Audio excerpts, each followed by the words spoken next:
Hi everyone, welcome to Grid Down Consulting. Today we have a special treat today because you will see that we have Christina Hollerman joining us again today. Hopefully you had a chance to see a couple of our other videos with Christina Hollerman, but if not, we'll definitely be sure to link the videos below. You will also see that John is not with us today. So this is a little different video that we're doing. John has been traveling a lot and there's been a lot of things going on, but just know this is a full collaboration between the three of us of some topics that we believe need to be discussed, and we're so excited to share with you today. So Christina, thank you so much for joining us again. Thank you for having me. Absolutely. We love having you. For those of you who don't remember, Christina Hollerman wrote the book Alone, Beth Ann's Story of Survival, and that was co-authored with Jonathan.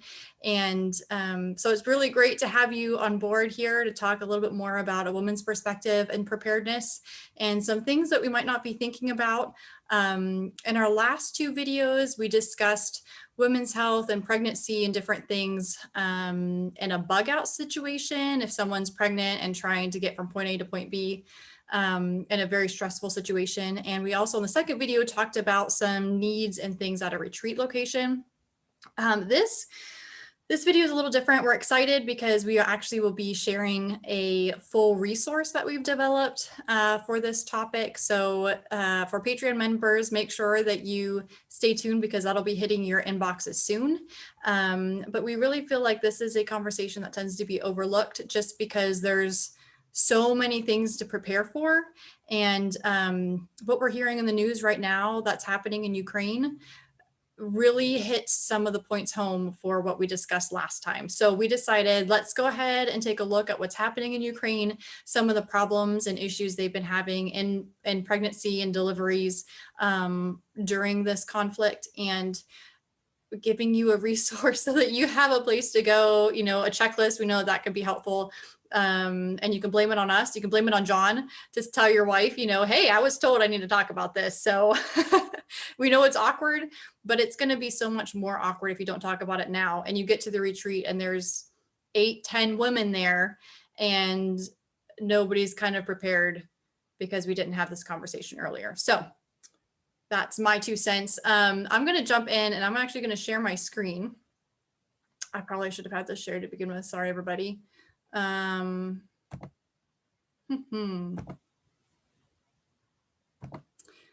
I'm just going to share because we wanted to discuss a couple of articles that have been going on. And I'm just going to start and then hand it over to Christina because I don't want to be talking this whole time. But this whole article is about how in Ukraine right now in the war, it's just a crisis. So the next 3 months, this article was written back in March, so about a month ago, but over the next 3 months, more than 80,000 Ukrainian people are expected to give birth. That's about 1,000 deliveries per week. Holy moly. And the World Health Organization estimates that 15% of pregnancies in a war zone or not will require skilled medical care for a potentially life-threatening complication. And they have seen that number is a bit higher when you add the stress of kind of what's going on there. And the point here is basically babies don't wait because there's a war. Periods don't wait because there's a war. These are just natural things that somebody might be pregnant coming into your retreat that, we don't know when this is going to happen. And you could just arrive at the retreat and be surprised that somebody's 8 months pregnant or somebody, if this is a long-term grid down event and you're a year in, chances are you're going to have some babies there because you don't have, aren't able to get birth control and different things like that. So, Christina, I know that you've also been reading some things. What have you been seeing over in Ukraine as some possible difficulties they've been facing? Well, as I've been looking at some different information that's coming through, of course, I'm not there, I'm here.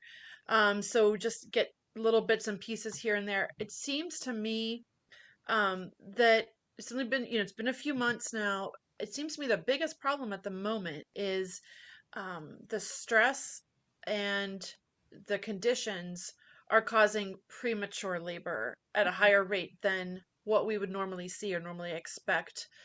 And there are extra complications that go along with that. So, again, if you're not in a facility, you're like trying to escape to Poland or a neighboring country, and you're walking and you are doing more physical exercise and also the extra stress of you're trying to run from, trying to stay away from soldiers or, equipment that might be trying to um, come after you, then yeah, if you go into labor on the path, that's a problem for the mother. It's a way higher risk. I mean, even if you've got a doctor or a person there or midwife type of person who's delivered before and knows what they're doing, just so many problems with the premature labor, and you're not in a facility or near a facility. Or hospitals have been bombed. Many, many hospitals. I think Mhm. 75 or something I saw in one article, like dozens and dozens. So even if you stayed and you weren't trying to escape, you may not have access to a facility when the time comes.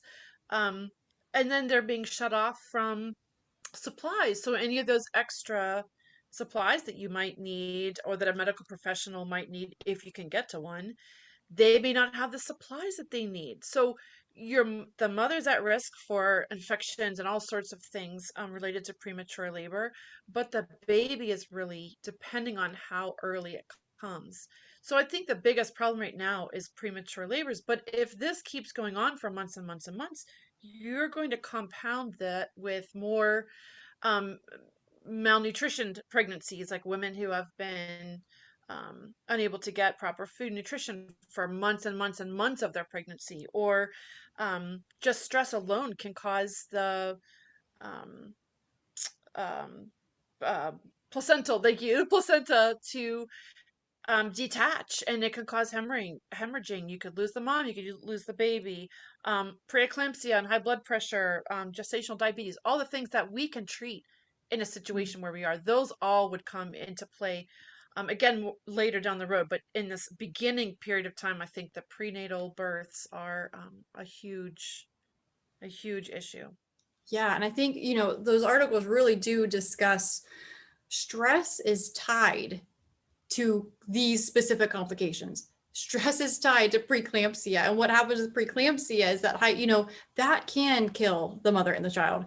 Placental, yeah, what you had mentioned before, that's hemorrhaging. That will kill the mother and the child. Like the stress factor here is such a big deal, especially, if people are not in shape as much and they're trying to run, like you said, run from different places. And so thinking of this in terms of a grid down event, those are some very big, significant similarities of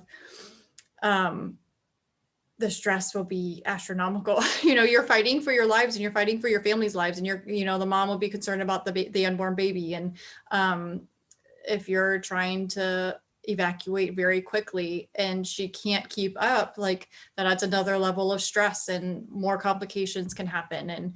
And the complications at this point, I think in one of the articles mentioned, it's not just regular complications, they become life-threatening complications. Like, are you ready to possibly lose your wife or child if you're not prepared to help give birth or get the medical attention? And this is with, while Ukraine is not receiving everything that they need, they still have medical facilities. Even with some of them being out of commission, they still have ambulances that can make it to people's houses. Sometimes, they don't always, but they still have countries coming to their aid. And that is something that would not be the same if it was a long-term grid down event. So this isn't necessarily completely parallel, but seeing what's happening there, it would be on a much larger scale if the grid was down. Yeah, and you mentioned stress. And I think in America, sometimes we're like, oh, I'm stressed out. Like we think of stress, but this is like life-threatening stress. And the kind of anxiety that that produces and the chemical reactions in your brain that that produces that just circulates through your body.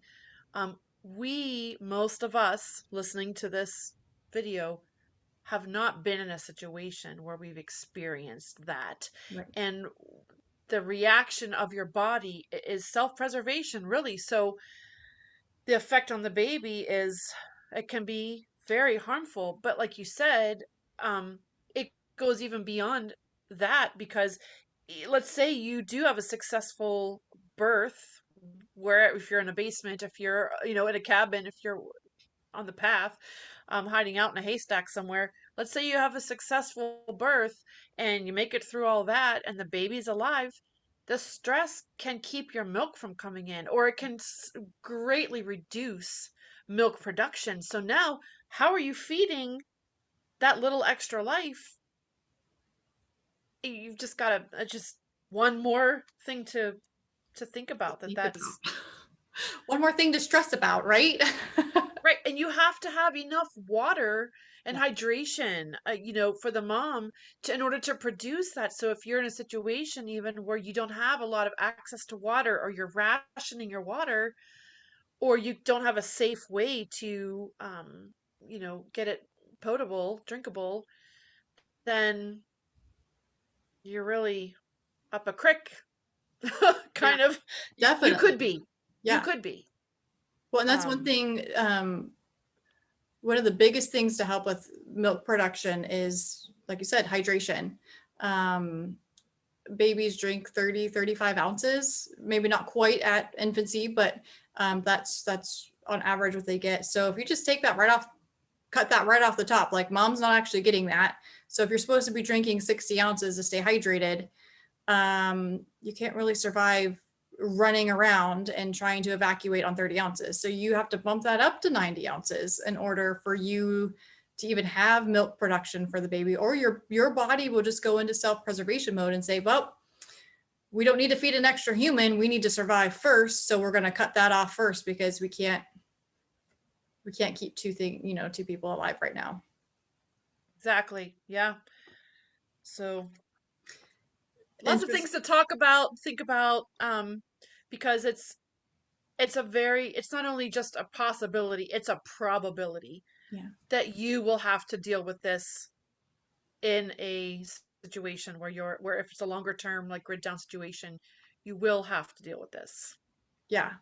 And definitely because a lot of women now are able to be on birth control, and long-term grid down event, you won't have that. So you could track and do different things, but the chances of people becoming pregnant at the retreat location or being coming to the retreat location already pregnant is pretty high. Um, are you seeing anything else in the news over there that you wanted to share? I don't think so, other than just to say, a special thank you to the countries who are trying to provide equipment and aid, and that they're remembering the women. I mean, they're doing that across the board, but they're remembering that this is a big need for women to be taken care of and babies to be taken care of. Um, so it's wonderful that even in the smallest way, whatever drop in the bucket can help, just, do it, help where you can.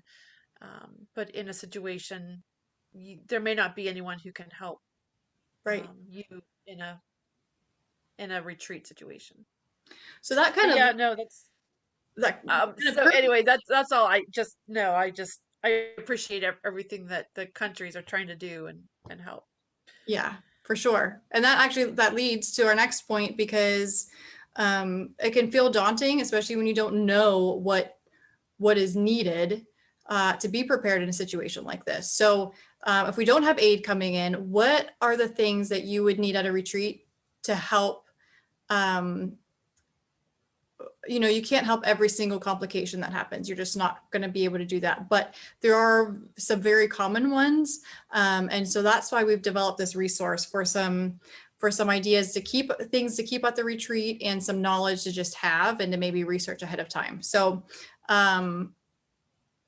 yeah, did you want to start with that, Christina? Maybe with Sure. Yeah, I absolutely would highly recommend reusable items. yeah, We joked in COVID about toilet paper and not having toilet paper and running out of toilet paper. But honestly, think about when you're preparing and you're putting your treat together. Think about, and this is across the board, items that can be reused. And let's be real, even if you're a man listening to this right now, women have periods, Mhm. and so having reusable hygiene products, they're out there. They're washable. Before we had plastic, they use rags, and that's what they did, and that's what everyone did. So reusable pads, again, they're out there. You can get them, and also like a menstrual cup or something, if you are comfortable with that. That's can be rewashed and reused. Have a bunch of those stocked up.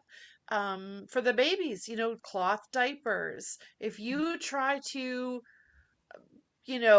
stack your shelves with disposable diapers, at some point they're either going to not be any good, or you're going to run out. They Potentially, poop a potentially lot. run out. Yeah, they poop a lot, especially if you do get to breastfeed. Those first few months, they go through those diapers. So Go through yeah, it. having reusable items For sure. is really a Yeah, big. that's something that we're not used to using. So I would say not just have them, but know how to keep them clean, because again, you can get infections if those things are not clean. So not just knowing how to use them, but they're reusable, but knowing how to clean them as well. So and I And know don't this, forget the pins, the pins for or the the little diapers, vel right? or the little Velcro, bottoms that go around them. Get lots of those. Yeah, the Because cloth they'll isn't break. much help if it doesn't have a Yeah. way to stay on them. No, no.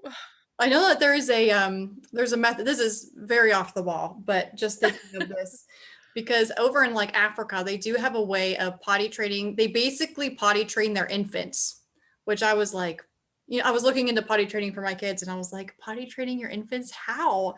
And the women just know, like they're out in the field, they're carrying their kids, and they know the feeling or the sound that their infant, like 3, 4, 5 months old, makes, and they hold them away from themselves and just let them poop.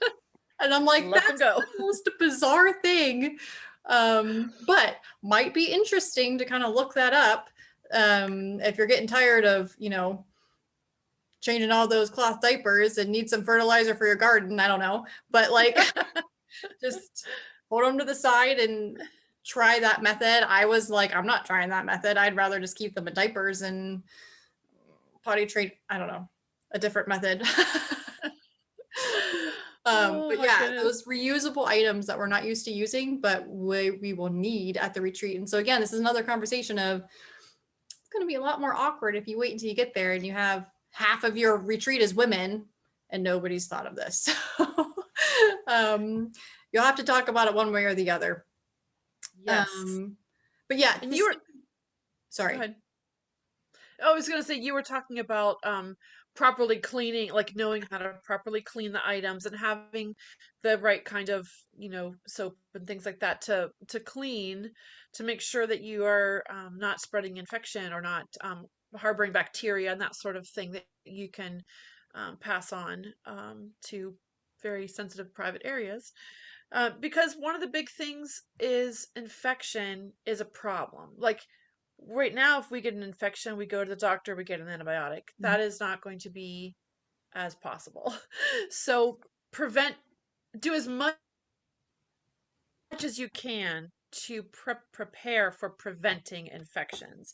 And a couple things that we thought about were things like having the sitz baths, the little things you put on the toilet that you sit into, um, anything like that that you can put some warm water in and soak. And that can be just not only for postpartum care, it can be for hemorrhoids and other things where, again, if you're having a bad diet, you could be having some other issues as well. So it's really helpful for genital and anal sort of health to have those sitz baths. Um, and witch hazel was a lifesaver for me after I was born. After I birthed my kids, between the stitches and just the other trauma, the bruising, that witch hazel really, really helped. And that can kind of prevent, has an alcohol base, so it can prevent infection as well. And it has a Um, pretty long shelf life Shelf life. Yeah. too. So that's helpful. Like, witch hazel has been used throughout the years for many ailments. So that might be Yeah. something to research too, of Yeah. what other health benefits does witch hazel have? Because I do think that that could be a good staple at a retreat location. Like you said, preventative measures, whatever you can do preventatively Yeah. to just not even face the infection would be the best outcome. I mean, that's the best thing. Witch hazel, I mean, honestly, witch hazel should be in your first aid kit. Yeah. And I think that witch hazel would last longer than its container. So if you're buying it at Walmart in a plastic container, I think if you wanted it to last longer, you would need to find a different way to store it, Mm. basically. So, yeah, but lots and lots of different ways that witch hazel can be used. But even things like for diaper rash, how to prevent an infection just with diaper rash, or with nipples, with breastfeeding. If you breastfed a child in the past, if you have done that, that that's something that at the beginning is very painful, and you can like get your skin can get cracked, and then you've got possibility of infection there, and you Right. can actually pass that on to your baby. Yes. So having some kind of a salve, or nipple cream or antibiotic ointment that's safe for babies to ingest. Yeah. I mean, Doing that, yeah. things just like mastitis and like there's quite a few infections, and I didn't know this before having babies, but I myself had infections and had to, again, just went to the doctor, went to my midwife and was like, hey, so this is happening. And they're like, oh, here's an antibiotic and here's a little cream for you. But I'm pretty sure that the antibiotic was just a regular, I'd have to look that up actually, but I think it was just like a regular amoxicillin type antibiotic for it. But yeah, but knowing what's safe for the baby, because whatever you're ingesting, the baby's also ingesting through milk, and not everything is good for their bodies. So just to keep it in mind. Yeah. Did you have anything else? I don't know if I know that there's a few more items that'll be in the I think PDF. we've touched on a lot. Just no matter what your takeaway is, this is a chance for you to just address this with other people who are going to be with you in your retreat situation. Might be awkward or uncomfortable. I know John was joking about that in the last video, how he doesn't really want to talk about it, doesn't really want to know anything about it, but yet he knows it's important, and he is saying, yes, make this a part of your preparation. Talk to the people that um, need to be involved in that conversation. So Yeah. And the it's last just a thing, starting point. It's a jumping off point for you to really dig in. And go ahead, Mary. I think I know where you're going with the last point. yeah, the last thing is, we're moms and we're coming at this, from a mom's perspective, but one thing that we would recommend is talking to someone who does this, and that would be a midwife or a doula. So if you can find one that would talk to you and walk you through their process, maybe not walk you through the process, but show you what kind of tools that they take. In the PDF, we're actually linking to a blog that I feel like is a pretty good resource of a midwifery blog, that she lists out every item she has in her midwifery kit. And it would be really good for your doctor or nurse, or if you have a medical person coming on board your team, to read through that list and say, do I know how to use these emergency supplies?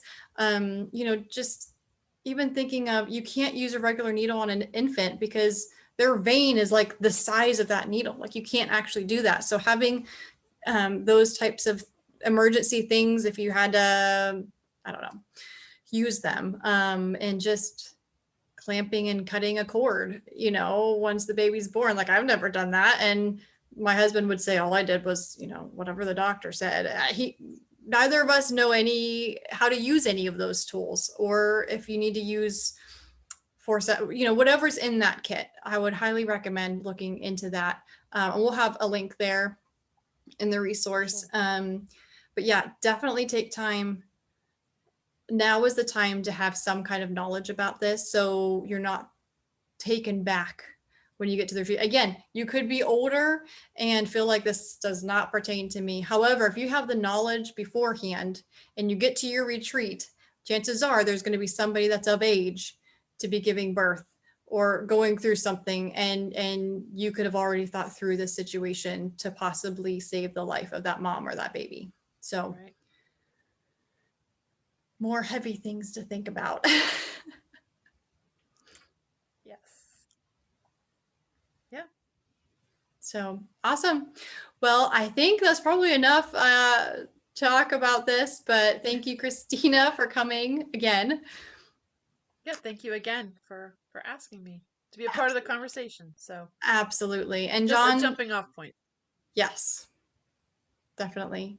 And while John's not really so sad to have missed this conversation, he did want to just point out that in this PDF, we're giving a lot of resources and we are sharing some links, but these are not necessarily his, like, and all of the other resources we've created, they are specific. Like he specifically chose this product because he has tried it, he has tested it, he uses it. And that's not the case this time. He just wants this to be, again, like you said, Christina, a jumping off point, a starting point, conversations. So while we have some products listed, like this midwifery kit and different things like that, this is not necessarily like exactly what would fit your retreat needs. It's just a place to get started and to think about it. So anyways, thank you, everyone. We appreciate you joining. And as John always says, prepare for the worst, hope for the best, and let God do the rest. Have a great day.